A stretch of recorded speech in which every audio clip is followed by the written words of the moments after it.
Kaleb, did you think it was possible in the spring game to get an excessive celebration penalty?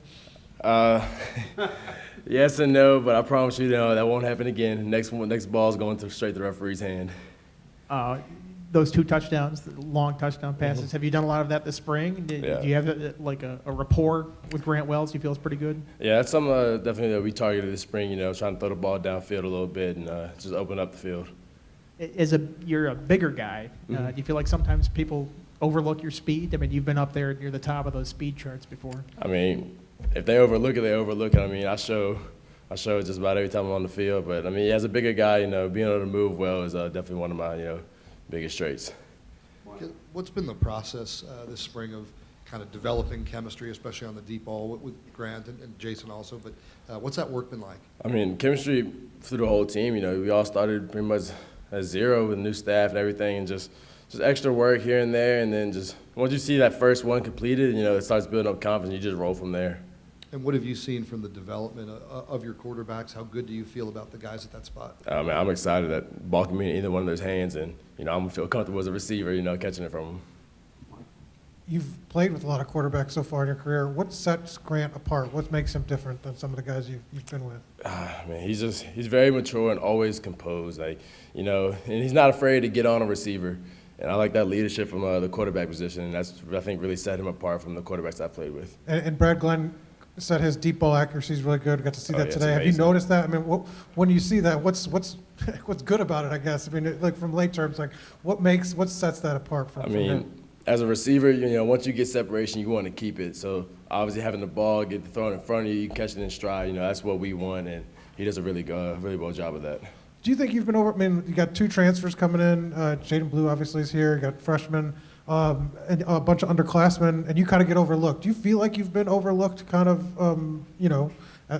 had to accept a preferred walk-on to come here? I mean, do you feel like you've been overlooked throughout your career? Yeah, I'm always, but that never really gets me, because as long as the guys in my locker room and guys in the coaching staff know what I can do, that's always been enough for me.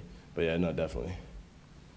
Kaleb, what have you seen from the guys that are the redshirt freshmen, sophomores, the ones that you've had a year with, Dwayne, Dallin? What have you seen from those guys in their development over the past couple of months? I mean, just tremendous strides from all those guys. I mean, I couldn't be prouder of my room.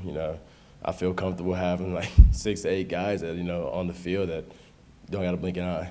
Where do you feel like you've made the most personal improvement so far through the winter and the spring? Just taking ownership of my room. Just being that leader for the guys, that young guys that.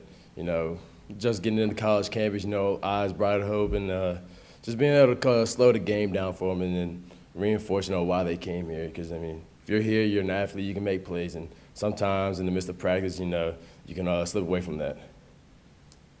Conor Blumrick making the move from quarterback to kind of that tight end receiver group. What have you seen from him, and how do you think he can benefit that room? I mean, Conor... He's a freak of nature. He can do everything. Catch it, throw it. I don't know if he might be able to kick it too. But I think whatever the coaches find a position for him that fits, he's gonna excel at. What would you say the biggest difference has been from the last coaching staff to this coaching staff for the offense? And then also, what was your biggest goal that you wanted to achieve coming into the spring? I would say communication. Communication and then developing these relationships that. I've already, 10 times from where we started back in January. So that was the biggest takeaway I had from there. And then my individual goals for the spring, just with all the uncertainty in the receiver room to show that there is some certainty in there.